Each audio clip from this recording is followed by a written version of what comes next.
Even when 2 years after Brumaire, Bonaparte had freed himself from the uncertainty of re-election, when, by being appointed consul for life, he had obtained all the prerogatives of the sovereign, with the exception of heredity, he is still only a magistrate.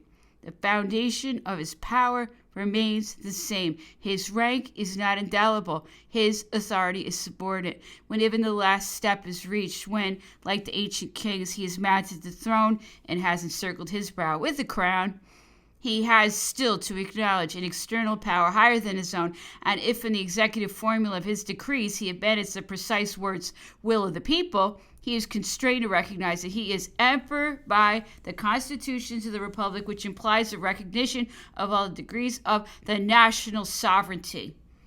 He who has a sovereign above him, even if it be the people, is not a sovereign. The authority, therefore, with which the emperor is invested is far removed from that of kings. However despotic it may be, although it may override all control, although it may act most rigorously, it will never possess that potential energy which the royal authority enjoyed. It is no longer possible.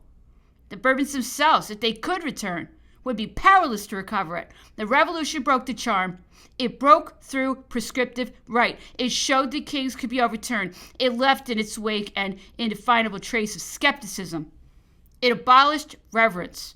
And by those oft-repeated oaths which it exacted in favor of so many varying constitutions, it destroyed the feeling, even the very idea of fidelity. Henceforth, treason ceases to be treason so soon as it becomes a matter of politics, and in order to violate his solemn faith, every man finds in his conscience arguments which will absolve him and allow him to keep his place and to serve one after the other with equal zeal all the successive forms of government. Louis XVIII, in his return, would have done well to date his first royal act as the 18th year of his reign, and thus, by the only logical means to have established the legitimacy of his authority, he would have done well to place himself above facts, simply to affirm the right. He would thus have proclaimed to the world that he alone represented and embodied that right, no longer believed in. Was he still able to believe in it himself?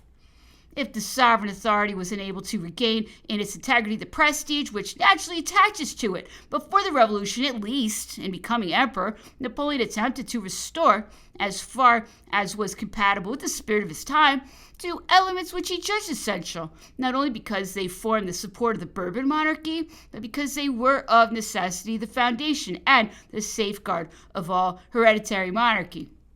The necessities of his throne were a supernatural origin, and a body of men around him who, owing the satisfaction of their ambitions and of their desires exclusively to the new order of things, should devote themselves entirely to him. He required, lastly, a distinguishing mark, which, in the eyes of the people, should place him in the same rank as the overturned throne of the ancient national kings, or as the existing thrones of neighboring kings. Singular difficulties arose. Napoleon wished to follow no foreign model. He was compelled to seek his example in national history.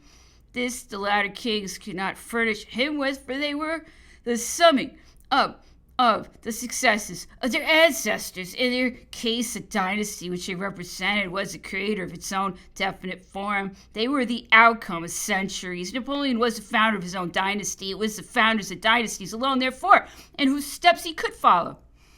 Of these, there were two.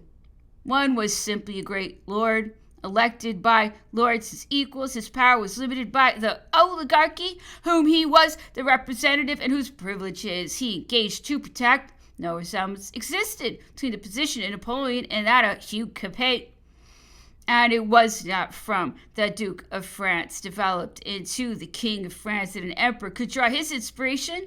The other had the recommendation of the services of his father, but possessed no hereditary right. He was not the chosen of a few, but the elect of the whole nation, or of that part of the nation which carried arms, which alone counted. In that way he became Caesar. Nevertheless, he did not look on his reign as assured. his dynasty as founded until the Pope, the interpreter of God and the arbiter of spiritual authority, had poured on his head the holy oil and placed on his brow the crown, the consecration he might have demanded from the bishops of his empire, but wished to receive it from the head of the church, from him who binds and who looses, and from whom, in the eyes of all Christians, every truth emanates. Here was the example. The similarity of the situations is striking and forces itself in the mind. Napoleon inherits no recommendation from his father, but possesses a recommendation of his victories. He was the elect of all, of the people, and of the army, and he is Caesar. But, like Charlemagne, he does not hold the national election, takes the place of supernatural origin.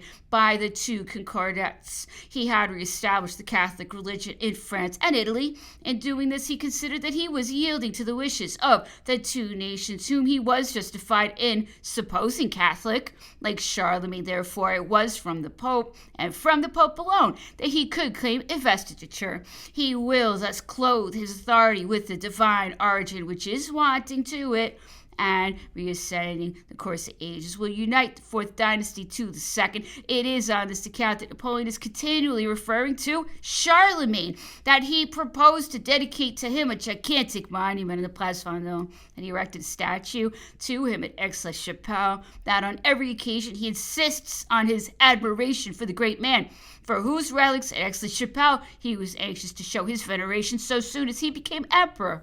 Perhaps some tradition of the Carlovingians, his ancestors, still excited by the great admiration he bore for his august predecessor. Perhaps some tradition of the Byzantine emperors handed down in legend, but a glance at history served to establish such strange coincidences between his own destiny and that of Charlemagne that he was led, indeed compelled, to seek no other model.